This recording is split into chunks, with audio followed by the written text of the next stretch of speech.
안녕하세요. 다시 봄날입니다. 오늘은 여러분과 함께 부처님의 가르침 속에서 홀로 있음의 진정한 의미를 찾아보는 시간을 갖고자 합니다. 아무도 없어도 괜찮은 게 인생입니다.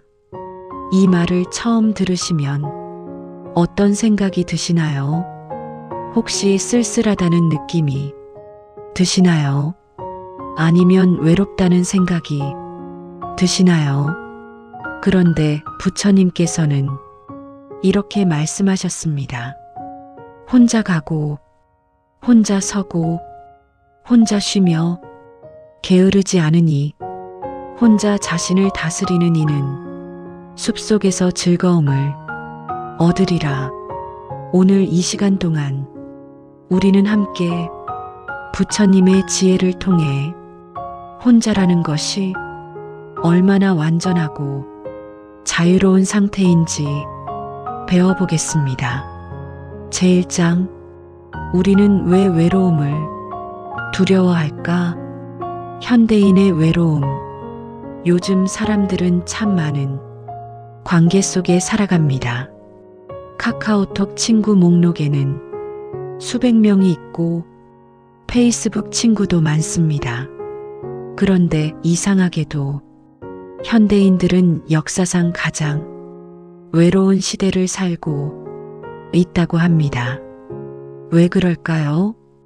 50대, 60대 되신 분들은 특히 이 외로움을 더 크게 느끼실 겁니다. 자녀들은 독립했고 배우자와는 대화가 줄어들고 직장에서는 은퇴를 앞두고 있거나 이미 은퇴하셨을 수도 있습니다. 오랫동안 함께했던 친구들도 각자의 삶에 바빠 자주 만나기 어렵습니다. 한 60대 여성분이 이런 말씀을 하셨습니다. 평생 남편 뒷바라지하고 자식들 키우느라 내 인생이 없었어요.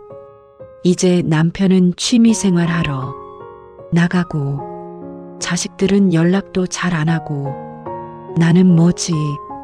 나는 누구지? 이런 생각이 들어요. 여러분도 혹시 이런 생각 해보신 적 있으신가요? 의존의 고통? 부처님께서는 이미 2500년 전에 이런 인간의 고통을 꿰뚫어 보셨습니다. 모든 괴로움은 집착에서 생긴다. 우리가 외로움을 느끼는 이유는 다른 사람에게 의존하려는 마음 때문입니다. 어릴 때부터 우리는 배웁니다. 부모님께 인정받아야 한다고, 친구들에게 사랑받아야 한다고, 사회에서 성공해야 한다고. 그래서 우리는 항상 누군가의 눈치를 봅니다. 내가 이렇게 하면 저 사람이 어떻게 생각할까? 내가 이렇게 말하면 관계가 틀어지지 않을까? 이것이 바로 괴로움의 시작입니다. 관계 속의 집착. 어떤 분은 자식에게 집착합니다. 내가 너를 이렇게 키웠는데 왜 자주 연락도 안 하니? 어떤 분은 배우자에게 집착합니다. 우리 이렇게 오래 살았는데 왜 나한테 관심이 없어? 어떤 분은 친구에게 집착합니다. 내가 어려울 때 도와줬는데 왜 이제는 연락이 뜸해졌지? 이 모든 것이 집착입니다. 부처님께서는 말씀하셨습니다. 집착이 있는 곳에 두려움이 있고 집착이 없는 곳에 두려움이 없다. 우리가 관계에 집착할 때 우리는 두려움 속에 살게 됩니다. 버림받을까 두려워하고, 외면당할까 두려워하고, 혼자 남겨질까 두려워합니다. 진정한 문제. 그런데 여기서 우리가 놓치는 중요한 진실이 있습니다. 나는 원래 혼자였다. 이 말이 냉정하게 들리시나요? 아닙니다. 이것은 가장 따뜻한 진실입니다. 우리는 혼자 태어났습니다. 그 누구도 우리와 함께 엄마 뱃속에서 나오지 않았습니다. 우리는 혼자 죽을 것입니다.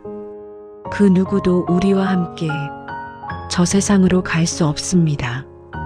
그리고 그 사이에 모든 순간도 사실은 혼자입니다.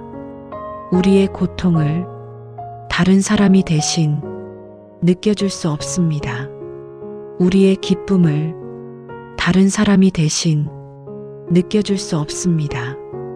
우리의 생각을 다른 사람이 완벽하게 이해할 수 없습니다. 우리는 원래 혼자입니다. 그런데 이 진실을 받아들이면 이상하게도 외로움이 사라집니다. 왜 그럴까요?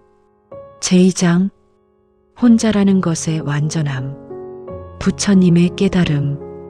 부처님께서 깨달음을 얻으신 것은 보리수 나무 아래에서였습니다. 그때 부처님은 완전히 혼자였습니다. 제자들도 없었고 스승님도 곁에 안 계셨고 가족도 없었습니다. 오직 부처님 혼자 자신의 마음과 마주하고 계셨습니다. 그리고 그 순간 부처님은 깨달으셨습니다. 모든 중생이 열애의 지혜와 덕상을 다 갖추고 있다. 무슨 뜻일까요? 우리 각자가 이미 완전하다는 뜻입니다. 우리 각자가 이미 부족함이 없다는 뜻입니다. 의존이 아닌 독립. 많은 분들이 착각하시는 것이 있습니다. 좋은 관계를 맺으면 행복해질 거야. 물론 좋은 관계는 인생을 풍요롭게 합니다. 그것을 부정하는 것이 아닙니다. 하지만 순서가 중요합니다. 먼저 나 자신이 완전해야 합니다.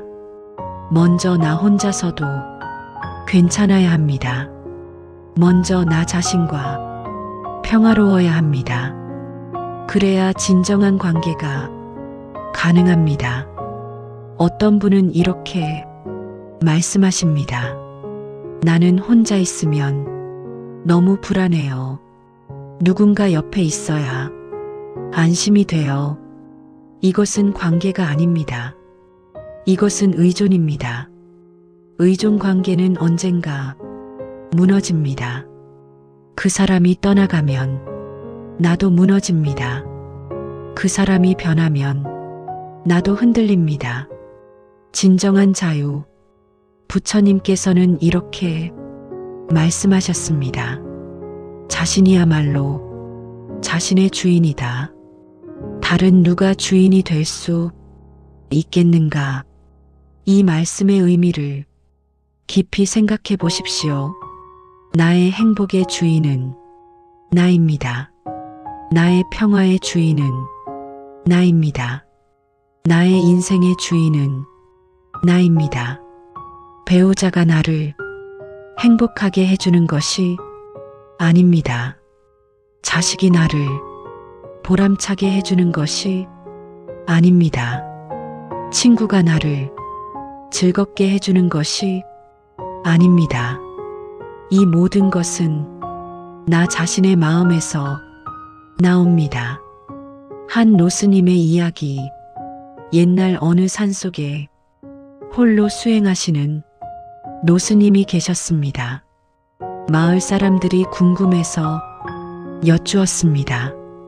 스님, 이렇게 혼자 계시면 외롭지 않으십니까? 노스님께서 빙그레 웃으시며 말씀하셨습니다. 외롭다는 것은 누군가를 원하는 마음이네.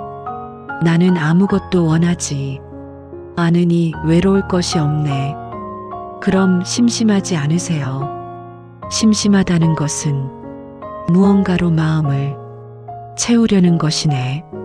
내 마음은 이미 가득 차 있으니 심심할 것이 없네. 무엇으로 가득 차 있으십니까? 지금 이 순간으로 가득 차 있네. 이것이 바로 부처님께서 말씀하신 완전함입니다. 완전함의 체험. 여러분, 한번 생각해 보십시오. 새벽에 일어나 창문을 여니 해가 떠오르고 있습니다. 그 순간 누군가 옆에 있어야만 그 아름다움을 느낄 수 있습니까? 아닙니다. 혼자서도 충분히 감동받을 수 있습니다. 맛있는 음식을 먹을 때 누군가와 함께여야만 맛있습니까? 물론 함께 먹으면 더 좋을 수 있습니다. 하지만 혼자 먹어도 음식은 맛있습니다. 산책을 할 때 누군가와 함께여야만 즐거움을 느낄 수 있습니까? 아닙니다. 혼자 걸어도 바람은 시원하고 꽃은 아름답습니다.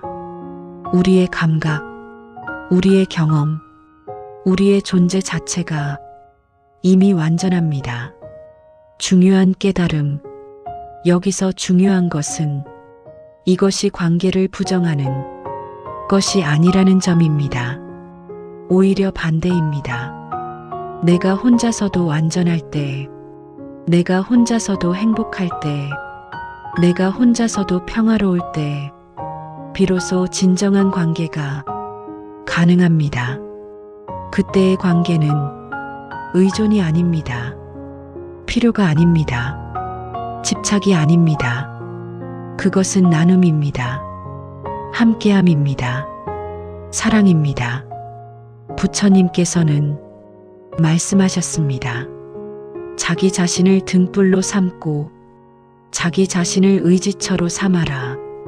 다른 것을 의지처로 삼지 말라. 이것이 바로 혼자라는 것의 완전함입니다. 제3장 집착을 내려놓는 지혜. 집착의 고통. 우리는 평생을 집착하며 살아왔습니다. 젊었을 때는 성공에 집착했습니다. 더 높은 자리에 올라가야 해. 더 많은 돈을 벌어야 해. 가정을 꾸린 후에는 자녀에게 집착했습니다. 이 아이들을 잘 키워야 해. 좋은 대학 보내야 해. 나이가 들면서는 건강에 집착합니다. 아프면 안 돼. 죽으면 안 돼. 그리고 무엇보다 관계에 집착합니다. 이 사람이 나를 떠나면 안 돼. 이 사람이 나를 사랑해줘야 해. 부처님께서는 이 모든 집착이 고통의 원인이라고 말씀하셨습니다. 무상의 진리. 왜 집착이 고통일까요? 부처님께서 가르치신 첫 번째 진리, 바로 무상입니다. 모든 것은 변합니다. 모든 것은 영원하지 않습니다. 모든 것은 흘러갑니다. 우리 몸도 변합니다. 20대의 몸과 60대의 몸이 같습니까? 다릅니다. 우리 마음도 변합니다. 아침의 기분과 저녁의 기분이 같습니까? 다릅니다. 우리 관계도 변합니다. 사랑하던 사람과 헤어지기도 하고 가까웠던 친구와 멀어지기도 합니다. 이것이 무상입니다. 그런데 우리는 이 변화를 받아들이지 못합니다. 변하지 않기를 바랍니다. 영원하기를 바랍니다. 그래서 고통스러운 것입니다. 한 부부의 이야기. 어떤 부부가 40년을 함께 살았습니다. 처음에는 사랑했습니다. 서로 바라보기만 해도 좋았습니다. 하지만 세월이 지나면서 변했습니다. 남편은 아내가 잔소리한다고 느꼈습니다. 아내는 남편이 무관심하다고 느꼈습니다. 어느 날 아내가 말했습니다. 당신은 변했어요. 예전에 그 사람이 아니에요. 남편이 대답했습니다. 당신도 변했소. 예전처럼 예쁘지도 않고 두 사람은 서로를 원망했습니다. 그런데 여기서 질문입니다. 과연 누가 잘못한 걸까요? 아무도 잘못하지 않았습니다. 다만 두 사람 모두 무상의 진리를 몰랐을 뿐입니다. 집착과 기대, 우리의 고통은 대부분 기대에서 옵니다. 배우자는 이래야 한다. 자식은 이래야 한다. 친구는 이래야 한다. 이 모든 이래야 한다가 집착입니다. 부처님께서는 말씀하셨습니다. 세상의 모든 괴로움은 나와 내 것이라는 생각에서 온다. 내 배우자, 내 자식, 내 친구, 이 내라는 글자 하나가 얼마나 많은 고통을 만들어냅니까? 내려놓음의 자유. 그럼 어떻게 해야 할까요? 내려놓아야 합니다. 아니, 그럼 가족도 친구도 다 포기하라는 말입니까? 아닙니다. 그것은 내려놓음이 아니라 도피입니다. 진정한 내려놓음은 포기가 아닙니다. 진정한 내려놓음은 집착하지 않는 것입니다. 자녀를 사랑하되 집착하지 않습니다. 내가 이래야 한다가 아니라 내가 행복하면 좋겠다입니다. 배우자를 아끼되 소유하지 않습니다. 넌 내 거야가 아니라 우리 함께 있어서 좋다입니다. 친구와 교류하되 기대하지 않습니다. 넌 나한테 이래야 해가 아니라 내가 편한 대로 해입니다. 70대 할머니의 깨달음. 어떤 70대 할머니 분이 계셨습니다. 평생을 자식들을 위해 살았습니다. 남편이 일찍 돌아가셔서 홀로 세 자녀를 키웠습니다. 자녀들이 다 성장하고 결혼하자 할머니는 기대했습니다. 이제는 나를 챙겨주겠지. 하지만 자식들은 각자 바빴습니다. 명절에도 잠깐 들렀다 가고 전화도 가끔 했습니다. 할머니는 원망스러웠습니다. 내가 너희를 이렇게 키웠는데. 그러던 어느 날 절에 갔다가 법문을 들었습니다. 자식은 당신의 소유물이 아닙니다. 당신은 그저 이 세상에 그들을 데려왔을 뿐입니다. 그들은 그들의 인생을 살 권리가 있습니다. 그 순간 할머니는 울음을 터뜨렸습니다. 그리고 깨달았습니다. 내가 자식들을 너무 내 것으로 생각했구나. 그날 이후 할머니는 변했습니다. 자식들에게 전화할 때도 기대하지 않았습니다. 바쁠 텐데 건강만 해라. 명절에 오지 못해도 이해했습니다. 너희도 너희 가족이 우선이지. 신기하게도 집착을 내려놓자 관계가 더 좋아졌습니다. 자식들이 오히려 더 자주 연락했습니다. 엄마가 편해 보이니까 나도 편해요.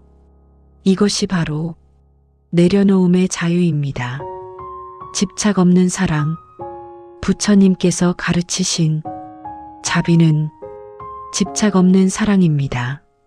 모든 중생이 행복하기를, 모든 중생이 고통에서 벗어나기를. 여기에는 조건이 없습니다. 내 말을 들으면 행복하기를이 아닙니다. 내가 원하는 대로 하면 고통에서 벗어나기를이 아닙니다. 그냥 행복하기를, 고통에서 벗어나기를입니다. 이것이 진정한 사랑입니다.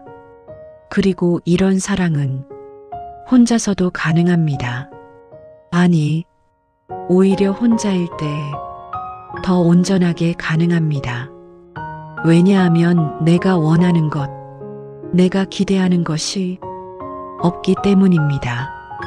제사장, 고독 속에서 찾는 평화, 고독과 외로움의 차이.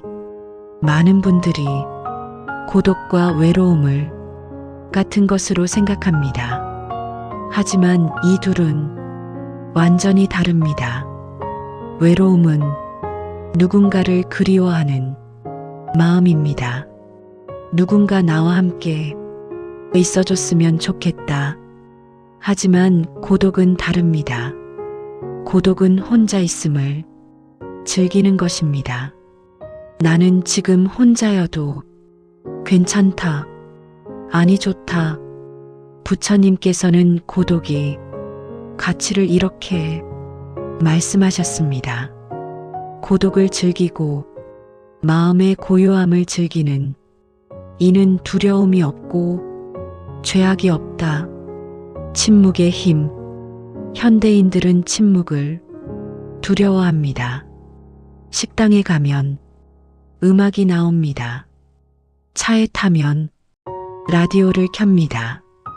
집에 오면 텔레비전을 켭니다. 왜 그럴까요?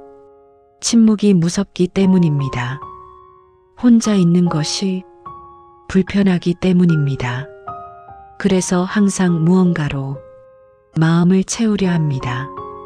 하지만 부처님께서는 침묵 속에서 깨달음을 얻으셨습니다.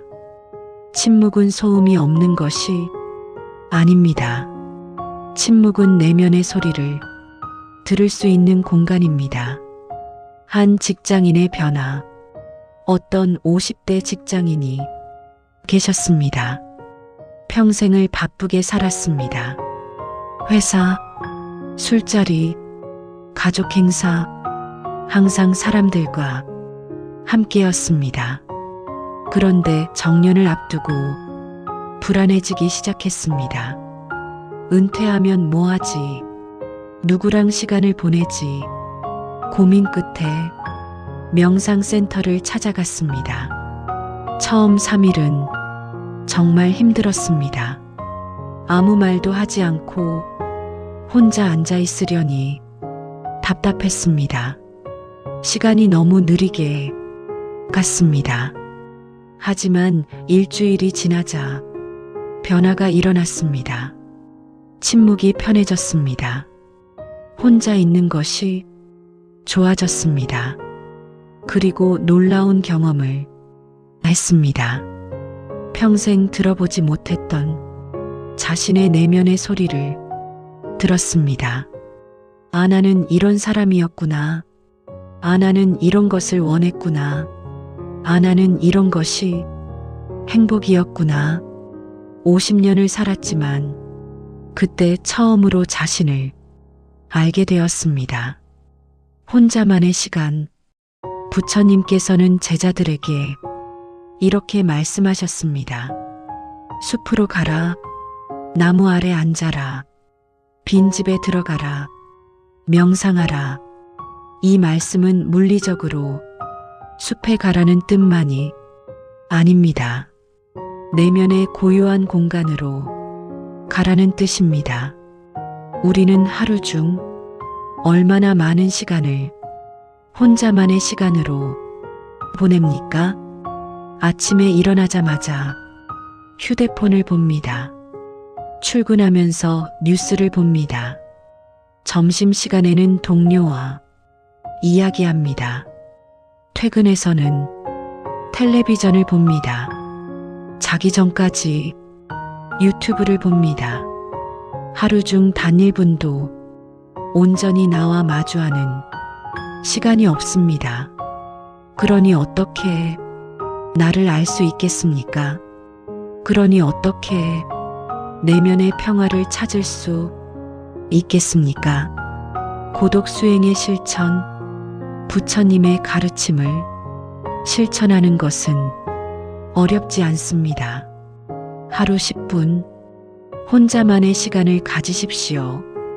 휴대폰을 끄고 텔레비전을 끄고 모든 소음을 차단하고 그저 앉아 계십시오.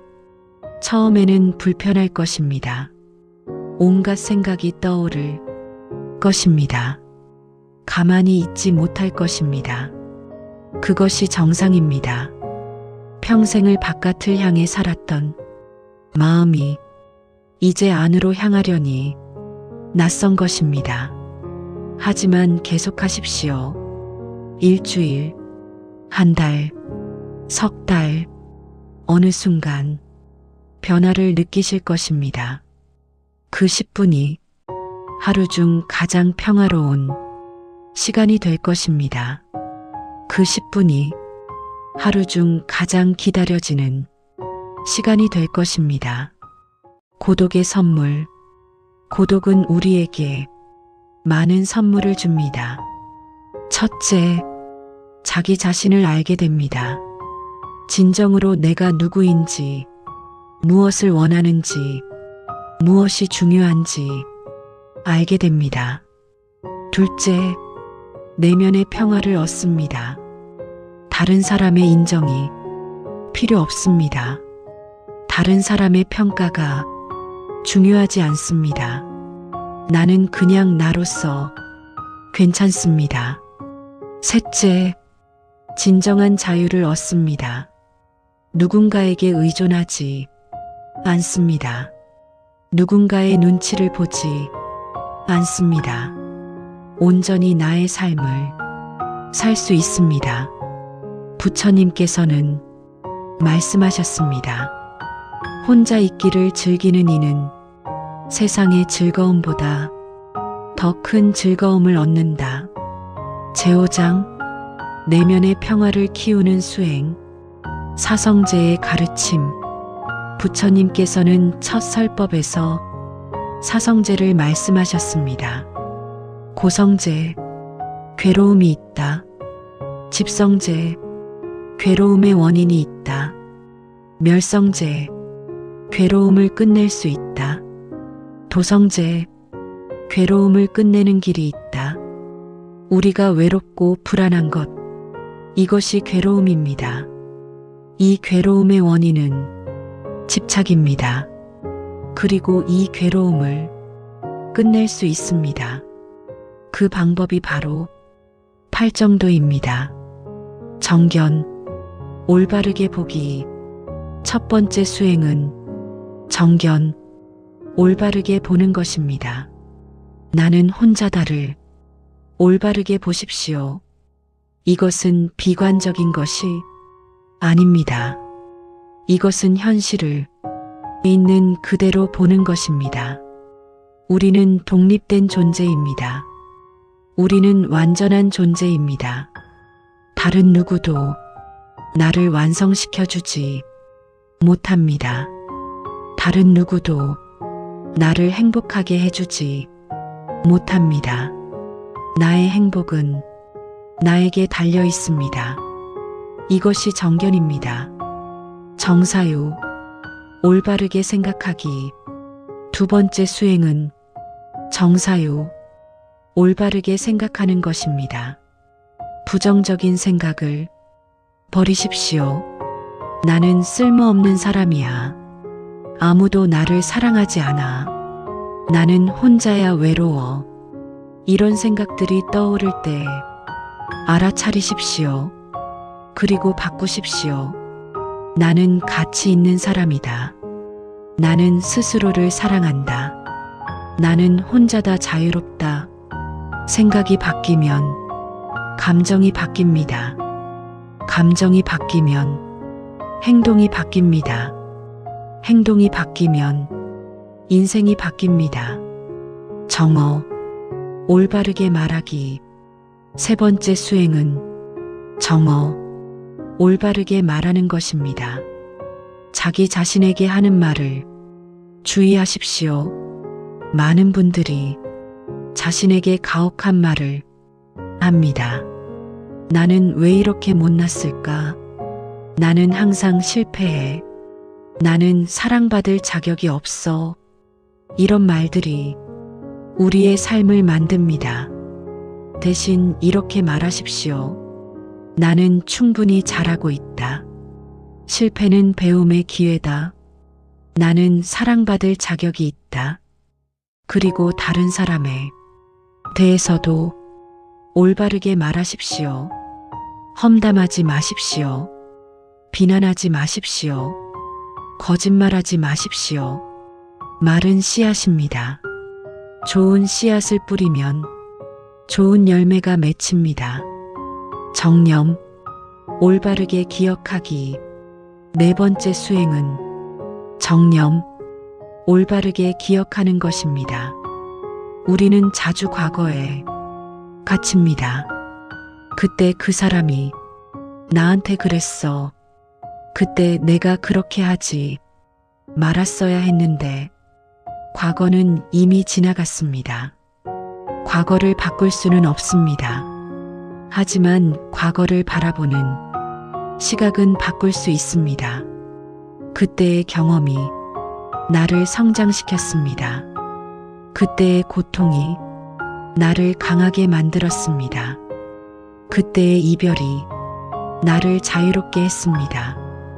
이렇게 보십시오.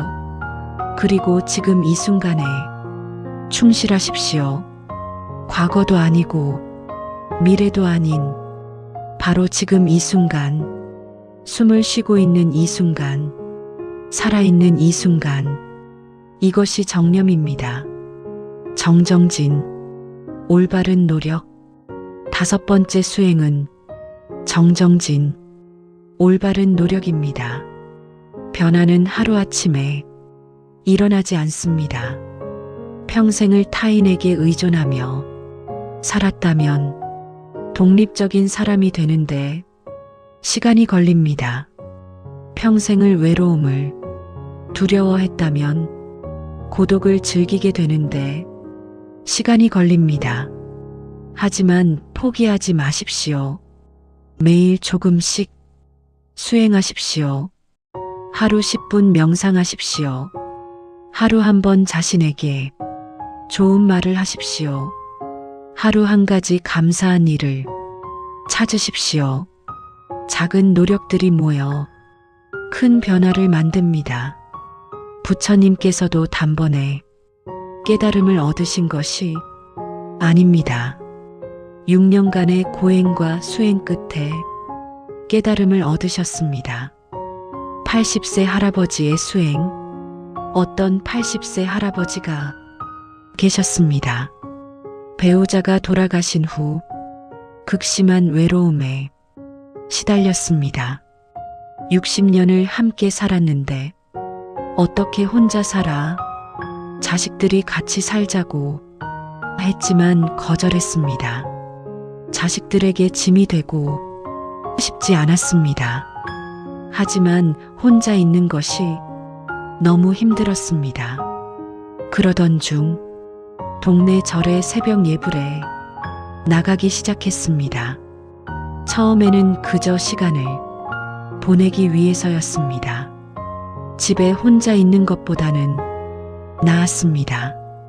하지만 매일 나가다 보니 변화가 일어났습니다.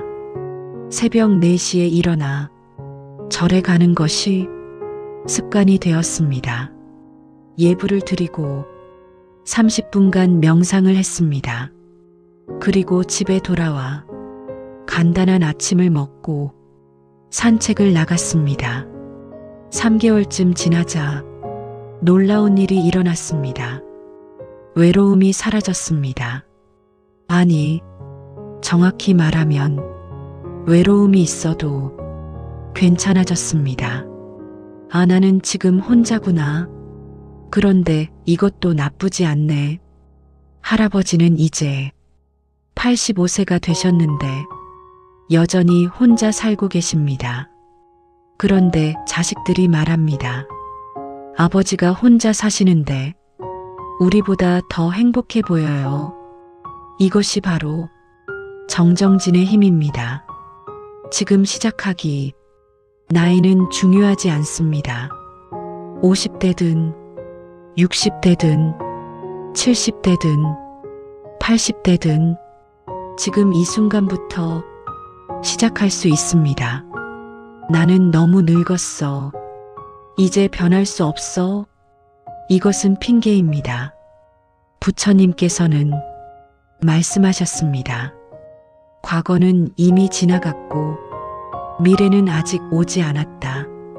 현명한 이는 오직 현재에 충실한다. 지금 이 순간 당신은 변할 수 있습니다. 지금 이 순간 당신은 자유로워질 수 있습니다. 지금 이 순간 당신은 평화로워질 수 있습니다. 제6장 혼자이되 외롭지 않은 삶. 관계의 재정의. 이제 관계를 다시 정의해 봅시다. 혼자여도 괜찮다는 것은 관계를 포기하라는 뜻이 아닙니다. 오히려 더 건강한 관계를 맺으라는 뜻입니다. 의존 관계가 아닌 독립 관계, 집착 관계가 아닌 자유 관계, 필요 관계가 아닌 사랑 관계, 자비의 실천. 부처님께서는 자비를 강조하셨습니다. 자비는 무엇입니까? 자비는 모든 중생이 행복을 바라는 마음입니다. 자비는 모든 중생이 고통을 덜어주고 싶은 마음입니다. 여기에는 조건이 없습니다. 내가 외롭지 않으려고 친구를 만나는 것이 아닙니다. 내가 인정받으려고 자식을 돌보는 것이 아닙니다. 내가 필요해서 배우자와 함께 있는 것이 아닙니다. 그냥 그 사람이 행복하기를 바라는 마음, 그냥 그 사람이 평안하기를 바라는 마음, 이것이 자비입니다. 나눔의 기쁨. 혼자여도 괜찮은 사람은 진정으로 나눌 수 있습니다. 왜냐하면 채워달라는 마음이 없기 때문입니다. 내가 이미 충만하니 나눌 수 있습니다. 내가 이미 행복하니 기쁨을 나눌 수 있습니다. 내가 이미 평화롭니다. 평화를 나눌 수 있습니다. 어떤 자원봉사자분이 계셨습니다. 매주 요양원에 가서 노인분들과 시간을 보냅니다. 누군가 물었습니다. 왜 그렇게 하세요? 힘들지 않으세요? 그분이 대답했습니다. 힘들지 않아요. 오히려 제가 더 행복해져요. 저는 이미 충분히 행복하니까 그 행복을 나누는 거예요. 이것이 진정한 나눔입니다. 함께이되 독립적인 건강한 관계의 비결은 간단합니다. 함께 있되 독립적이어야 합니다. 사랑하되 집착하지 않아야 합니다. 배려하되 희생하지 않아야 합니다. 부처님께서는 말씀하셨습니다. 자기 자신을 사랑하듯 다른 사람을 사랑하라. 먼저 자기 자신을 사랑해야 합니다. 먼저 자기 자신과 평화로워야 합니다. 먼저 자기 자신이 행복해야 합니다. 그래야 진정으로 다른 사람을 사랑할 수 있습니다. 노년의 지혜. 나이가 들면서 우리는 많은 것을 잃습니다. 건강을 잃고, 지위를 잃고, 때로는 배우자를 잃고, 친구들을 잃습니다. 하지만 이것은 동시에 기회입니다. 집착을 내려놓을 기회입니다. 진정한 자유를 얻을 기회입니다. 본질로 돌아갈 기회입니다. 젊었을 때는 바깥을 향해 달렸습니다. 성공하고 인정받고 소유하려고 했습니다. 하지만 이제는 안으로 향할 때입니다. 진정한 나를 찾을 때입니다. 내면의 평화를 찾을 때입니다. 부처님께서는 말씀하셨습니다. 세상의 모든 승리보다 자기 자신을 이기는 것이 가장 큰 승리다. 제7장 죽음 앞에서의 자유. 죽음의 고독. 우리가 가장 두려워하는 것은 무엇입니까? 아마도 죽음일 것입니다. 그리고 죽음은 완전히 혼자입니다. 아무리 사랑하는 사람이라도 함께 갈 수 없습니다. 아무리 많은 재산이 있어도 가져갈 수 없습니다.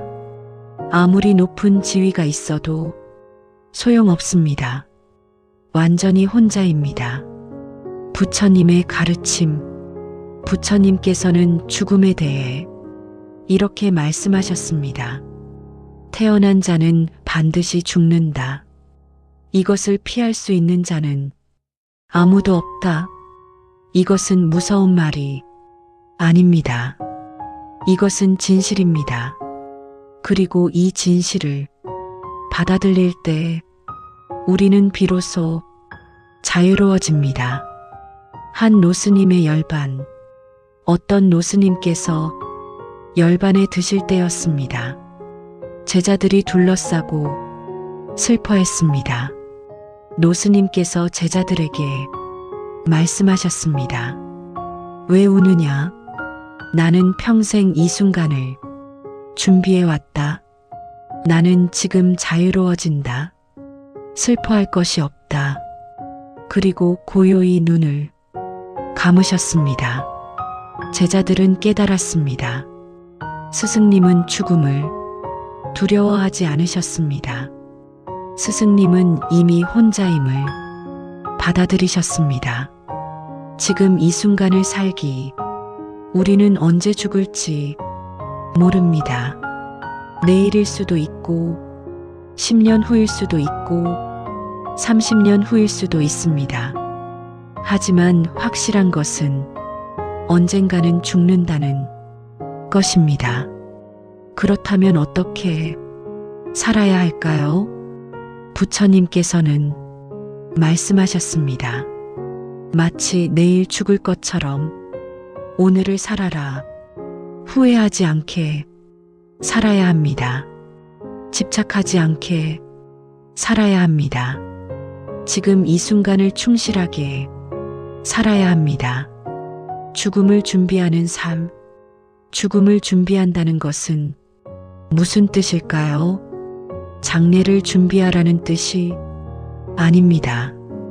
혼자 있는 것을 편안하게 여기라는 뜻입니다. 집착을 내려놓으라는 뜻입니다.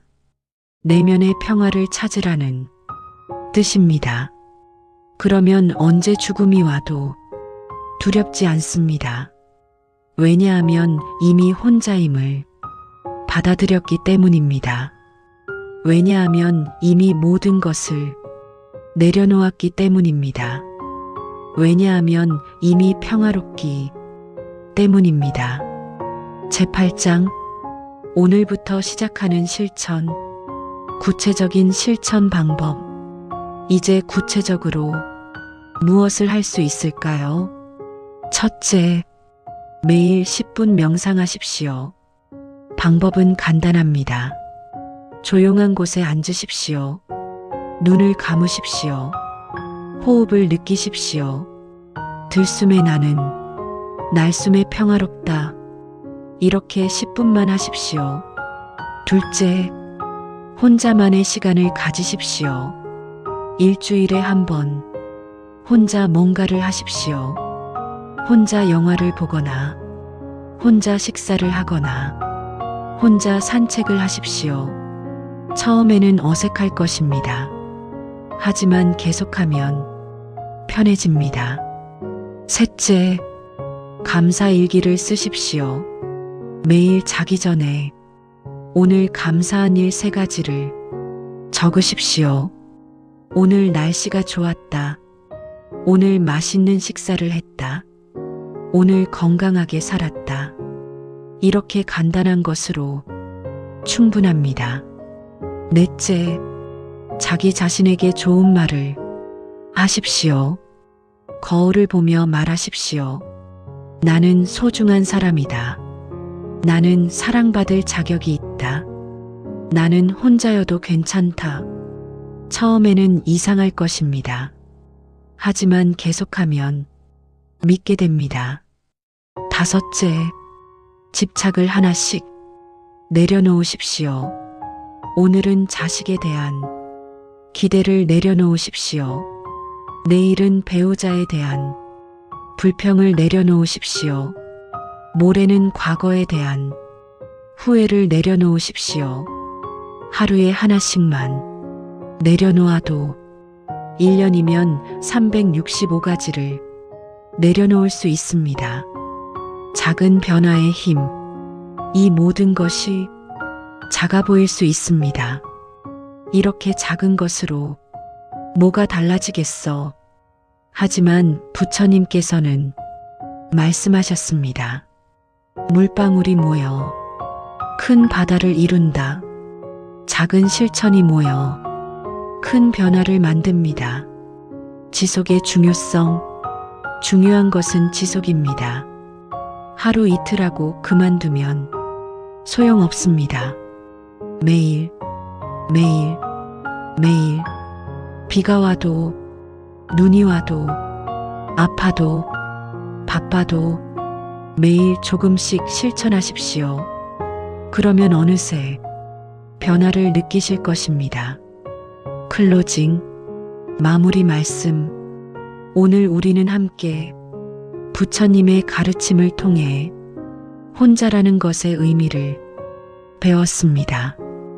혼자라는 것은 외로운 것이 아닙니다. 혼자라는 것은 불행한 것이 아닙니다. 혼자라는 것은 완전함입니다. 혼자라는 것은 자유입니다. 혼자라는 것은 평화입니다. 부처님께서는 말씀하셨습니다. 자기 자신이 귀처이다. 다른 누구에게서 행복을 찾지 마십시오. 다른 무엇에서 평화를 찾지 마십시오. 모든 것이 이미 당신 안에 있습니다.